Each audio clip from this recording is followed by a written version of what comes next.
I'm dating someone and there's a lot of red flags.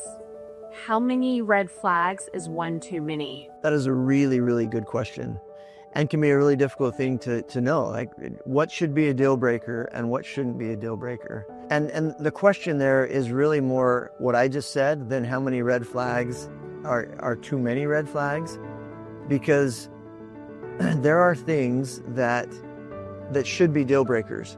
There are certain things that you can only helpfully get from that most important relationship in your life. That is the place where you're supposed to be able to be number one, where you're supposed to have what we call primacy. And that is the place where you get to helpfully expect to be valued, to be important, to matter. It's also the place where you healthfully get to expect to be emotionally safe. It is the place where you can healthfully expect to have your feelings and your thoughts, your dreams, your desires really matter to somebody else. If the person that you're dating, or even the person that you're married to, is not willing to provide those needs, to meet those needs, then that leaves you with no healthy place to get those needs met. And that, if he or she is unwilling to work toward meeting those needs in healthy ways, that should be a deal breaker, because that leaves you, or that is a red flag that should be a deal breaker. And that's just one or two red flags, right? On the other hand, you might have somebody that has a lot of red flags for you. Smaller things like they like to golf, or they leave their shoes in the living room, or they smack their teeth when they eat, or maybe you don't like how they snore, or different things like that. Those can be potential red flags in a relationship, but those kinds of things, as well as personality kinds of things. So like each personality type has predictable challenges. If you're in a relationship with an R, they are going to be more emotionally reactive than if you're in a relationship with a C or an E. Those kinds of red flags really come down to gusto. They really come down to what particular bag of red flags, because you're not going to find anybody that has no red flags. That genre, that category of red flags is really about, are these the red flags that I want in my relationship? And do the green flags that come with this personality type or come with this person, do those green flags outweigh the red flags? And there is truth to both of those things. And so part of that really kind of depends on how you define shallow, right? In general, men tend to be more visually stimulated, visually attracted than women do.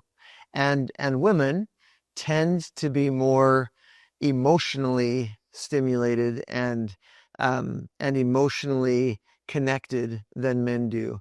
And so that leads to the stereotype of like all men care about is looks, and can lead to problems, right?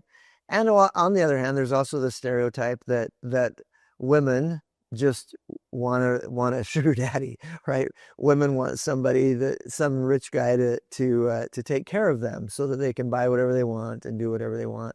And while there are some patterns to both of those things, there's a lot of variability, and neither is very healthy or good. You probably don't want, if you're a woman, you probably don't want a man who puts too much emphasis on your looks, or his looks for that matter. And you don't want to feel pressure to have to look a certain way in order to be acceptable to him. Now, this also brings up a really important point that can be a little dicey to talk about, which is, what is it okay to expect from your partner? Because sometimes you have people who will really put on a good face and treat you really well, take care of themselves. A lot of times when people are dating and in kind of that dating mode, they're putting their best foot forward, and they're exercising, and they're trying to be emotionally healthy. And they're a lot of times when you meet somebody, they will be in the best shape physically, at least physically, and if not emotionally, than they've been in a long time. And then you start dating or you get married, and all of a sudden they stop taking care of themselves. And it can feel kind of like a bait and switch. This can happen spiritually, it can happen physically, it can happen emotionally. The fact is that you have a healthy right to expect the best of your partner. That is not expecting too much. If I love you and I want to be with you, I should want you to get my best. I should feel a little bit of healthy pressure to be my best for you. I should feel like I love you enough that I want to give that to you. And I think well enough of you that you deserve the best that I have to give. And so that is very healthy and is a little bit different than just the shallow expectation that, oh, you better not put on any weight, or you better have 8% body fat, or whatever else. Or, man, if you're not making, $500,000 a year, then you're not providing well for me. So it's really about differentiating. What you've got to ask yourself is the healthiest version that my partner can offer me at this time, can I be happy with that? Because if I'm unhappy with the healthiest version of themselves right now, and I'm hoping to get a fixer-upper, and I'm hoping to get them to step up to the plate so they can show me that they love me enough to become what I want them to be, that is a really shaky foundation for a relationship. But if you can say, yeah, the healthiest version that he's able to give me right now is something that I can really value and be happy with, that's a green flag.